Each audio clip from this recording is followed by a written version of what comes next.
제가 지난주에 휴가를 다녀왔습니다. 얼굴이 좀 탔죠? 안 그래도 탄 얼굴을 가지고 성도님들을 뵈면 제가 좀 부끄러워서 열심히 선크림을 발랐는데 막을 수가 없었습니다. 처음에는 특별한 계획이 없이 집에서 좀 쉬려고 했습니다. 근데 장모님께서 아이를 봐줄 테니까 어디든 좀 다녀오라고 말씀하셔서 이때다 싶었습니다. 그래서 갑작스럽게 필리핀으로 여행을 가게 됐습니다.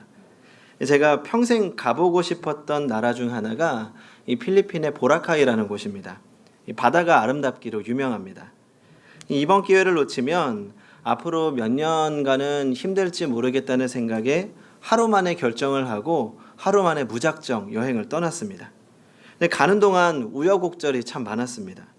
그렇게 결정을 하고 부랴부랴 짐을 싸서 출발했습니다.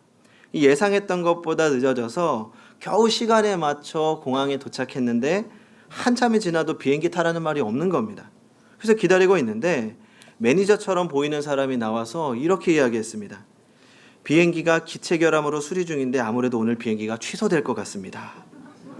설마 했습니다. 그런데 정말 취소됐습니다.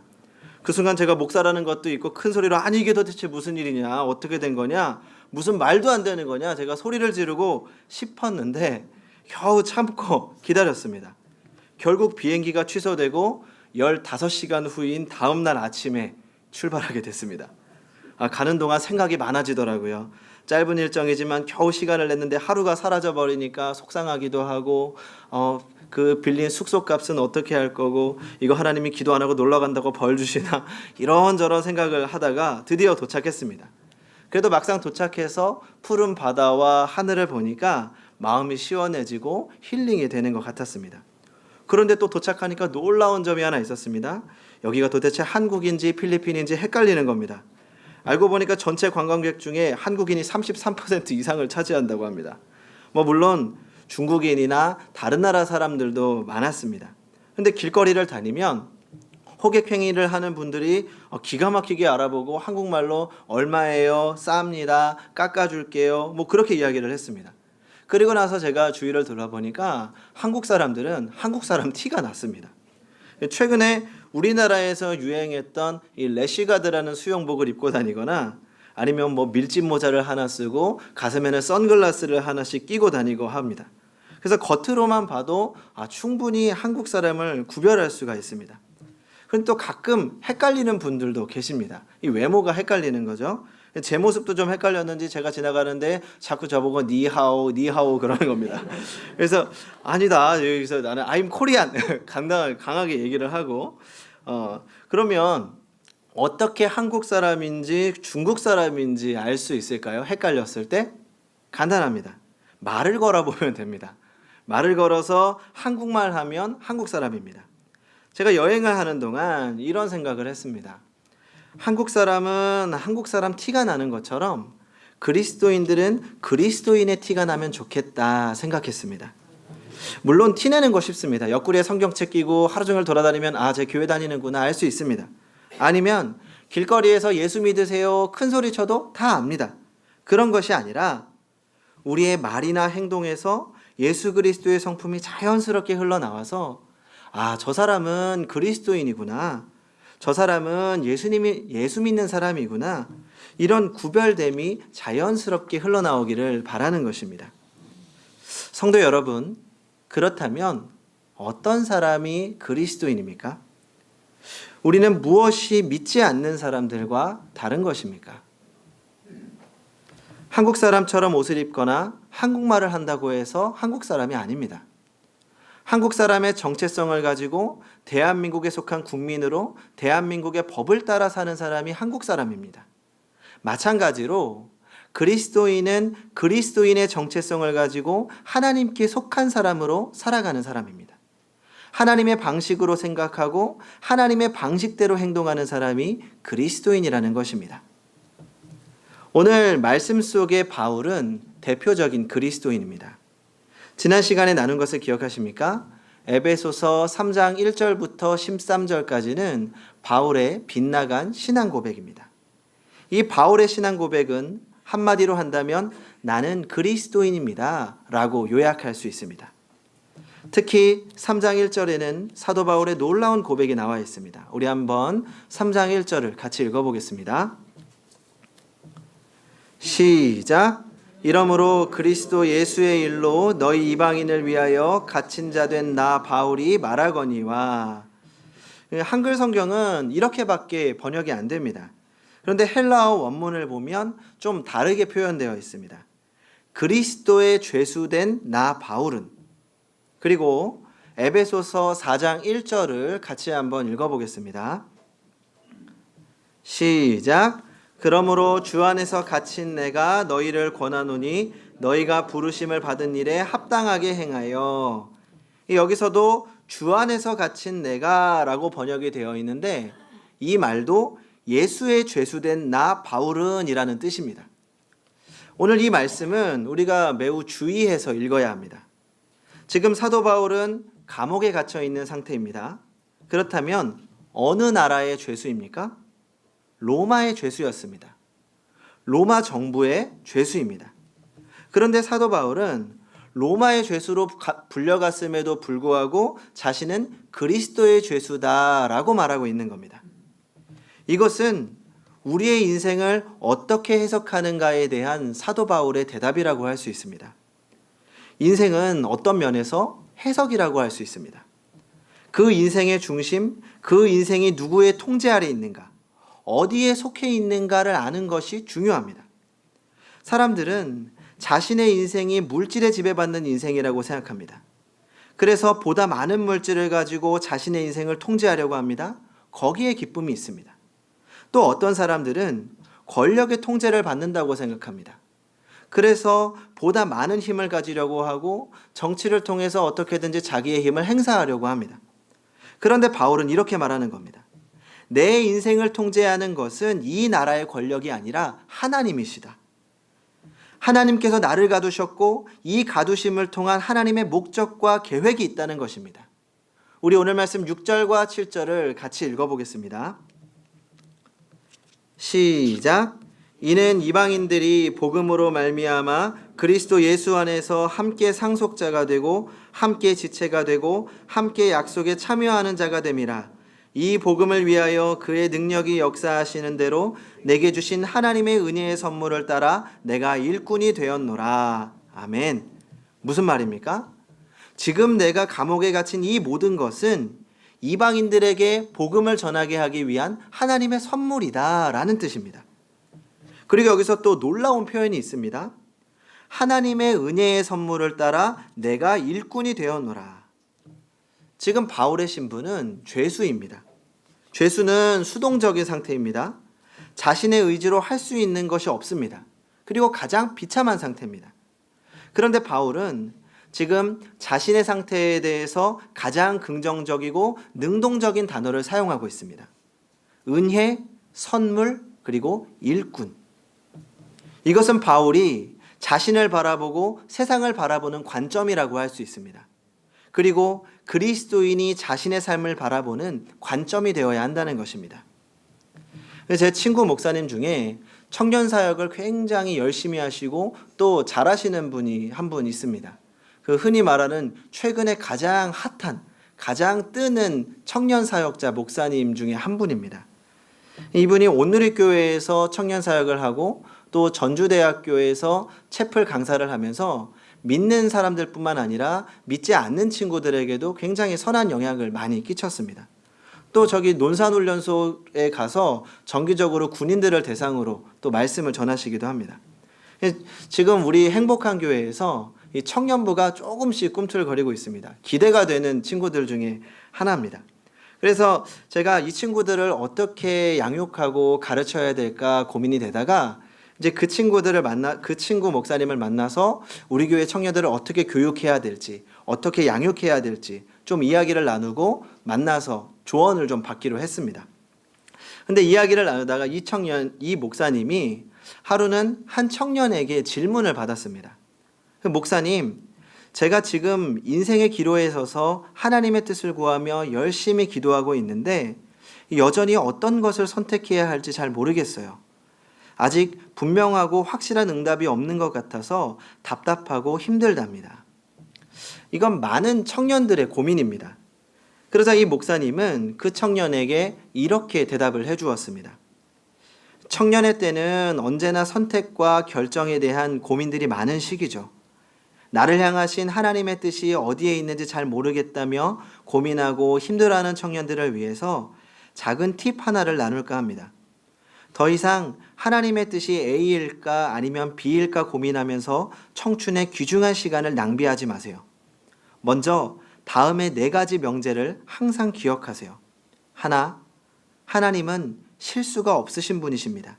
그분은 완전하십니다.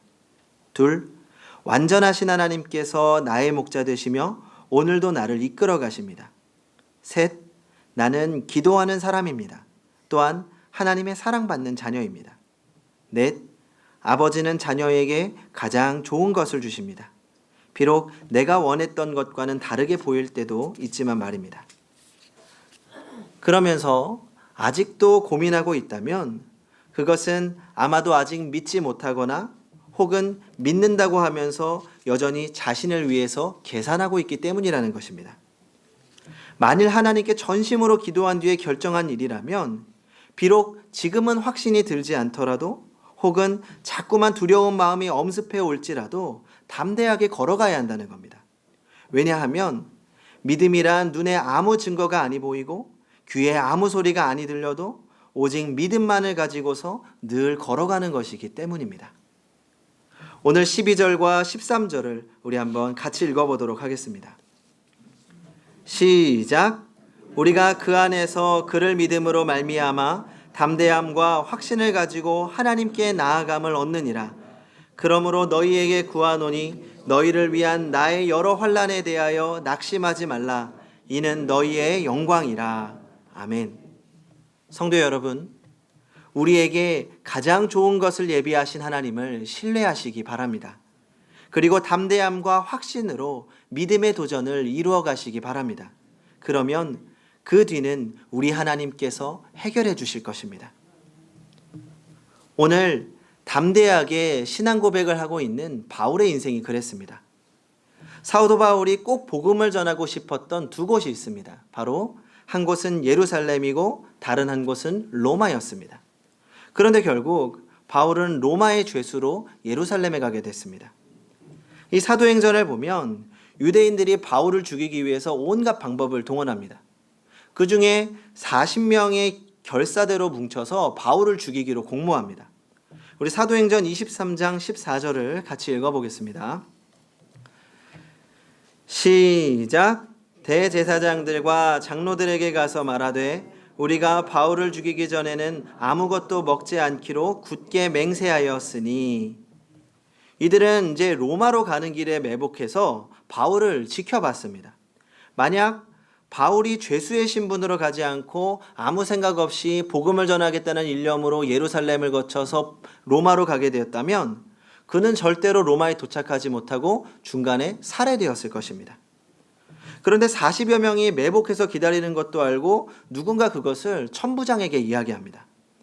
이 천부장은 로마 시민권을 돈으로 주고 산 사람입니다.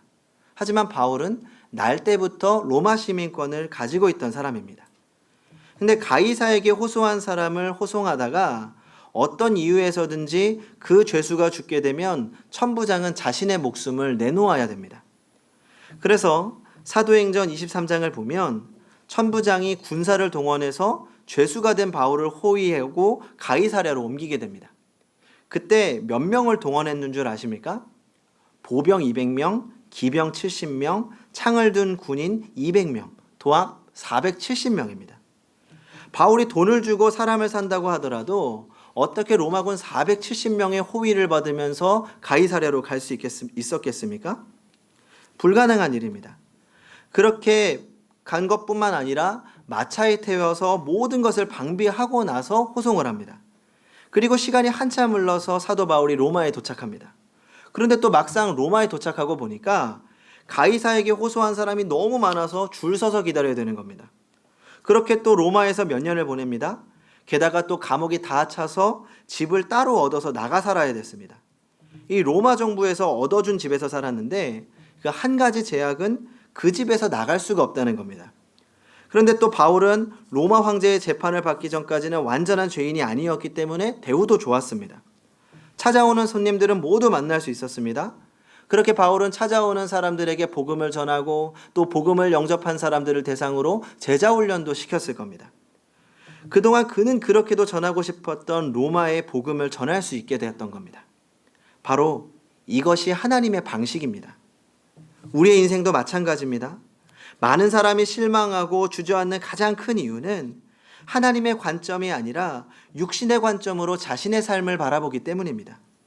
구원은 받았지만 여전히 구원이 없이 우리의 인생을 바라보기 때문입니다. 성도 여러분, 하나님의 관점으로 우리의 인생을 해석해야 합니다. 그리고 기대하십시오. 선하신 하나님께서 그 자녀에게 가장 좋은 것으로 가장 적절한 때 주시는 하나님이십니다. 로마서 8장 28절에서 바울은 이렇게 고백합니다. 우리가 알거니와 하나님을 사랑하는 자, 곧 그 뜻대로 부르심을 입은 자들에게는 모든 것이 합력하여 선을 이루느니라. 이 하나님을 신뢰하는 것이야말로 그리스도인을 그리스도인 되게 하는 것입니다. 그래서 하나님 아래 있는 사람은 늘 행복하고 확신이 넘칩니다. 저는 그것이 자연스럽게 흘러나온다고 생각합니다. 그리스도인의 언어를 사용하기 위해 노력하거나 그리스도인의 삶을 살기 위해 애를 쓰는 것이 아닙니다.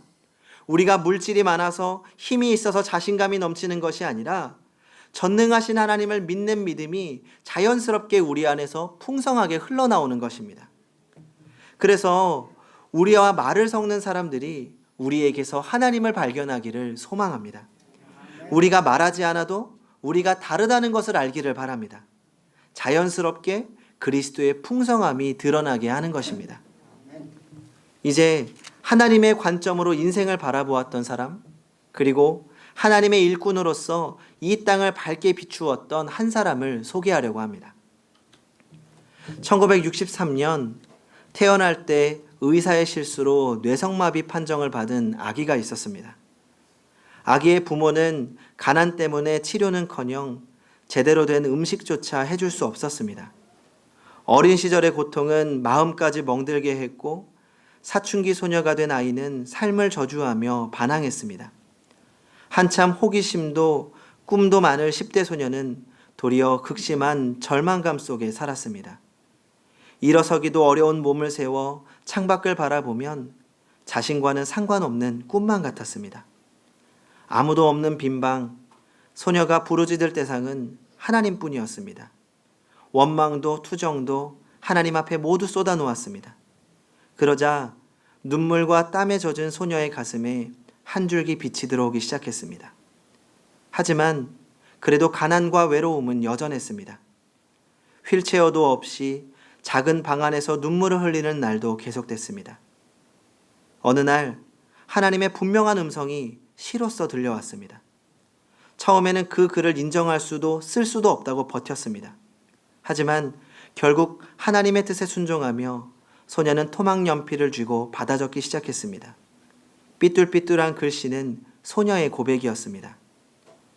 나 가진 재물 없으나, 나 남이 가진 지식 없으나, 나 남이 없는 것 있으니, 나 남이 못 본 것을 보았고, 나 남이 듣지 못한 음성 들었고, 나 남이 받지 못한 사랑 받았고, 나 남이 모르는 것 깨달았네.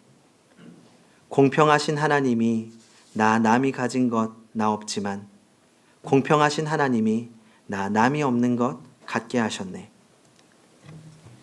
이 시는 노래가 되어서 많은 사람들에게 불리워진 나라는 찬양입니다. 온몸으로 시를 쓴 여인은 우리가 잘 알고 있는 송명희 시인입니다. 그녀는 시를 쓰면서 몸을 일으켜 곳곳마다 다니며 하나님의 사랑을 이야기했습니다.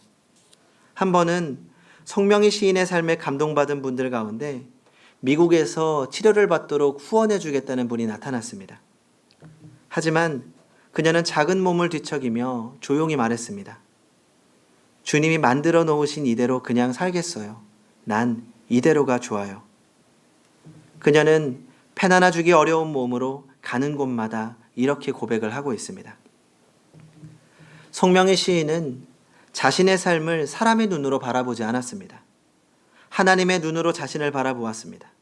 그리고 하나님의 일꾼으로서의 정체성을 갖고 늘 기쁨으로 살았습니다.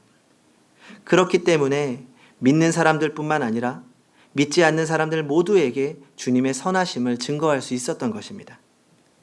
성도 여러분, 이것이 전부 다른 그리스도인의 모습이 아니겠습니까? 하나님으로 만족하고 하나님께 쓰임받는 인생, 내가 가진 것과 상관없이 넘치는 감사와 기쁨이 있는 인생, 우리의 인생이 이러한 그리스도인의 인생이 되기를 바랍니다. 우리 시간 함께 찬양하겠습니다.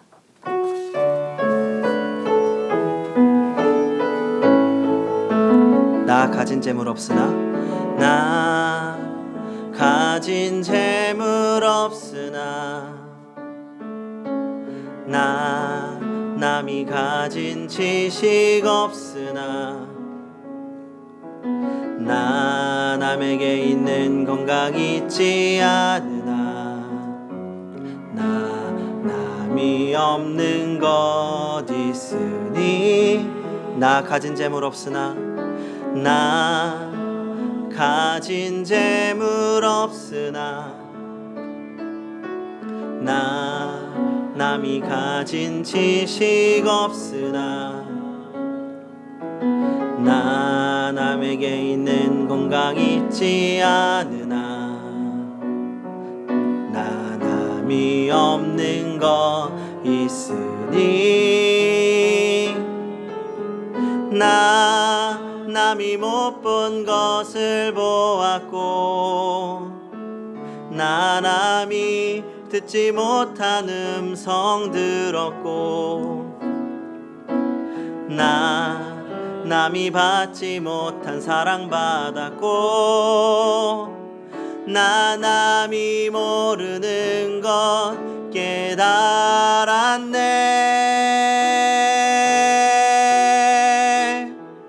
공평하신 하나님이 나 남이 가진 건 나 없지만 공평하신 하나님이 나 남이 없는 것 같게 하셨네. 공평하신 하나님이 공평하신 하나님이 나 남이 가진 건 나 없지만 공평하신 하나님이 나 남이 없는 것 같게 하셨네. 아멘. 우리 시간 함께 기도하겠습니다.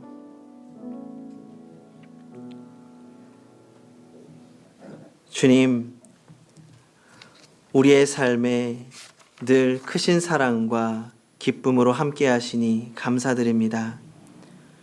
우리의 모든 인생을 주관하시고 가장 선한 곳으로 인도하시는 하나님, 우리의 인생이 불안하고 걱정되고 두려울 때가 있습니다.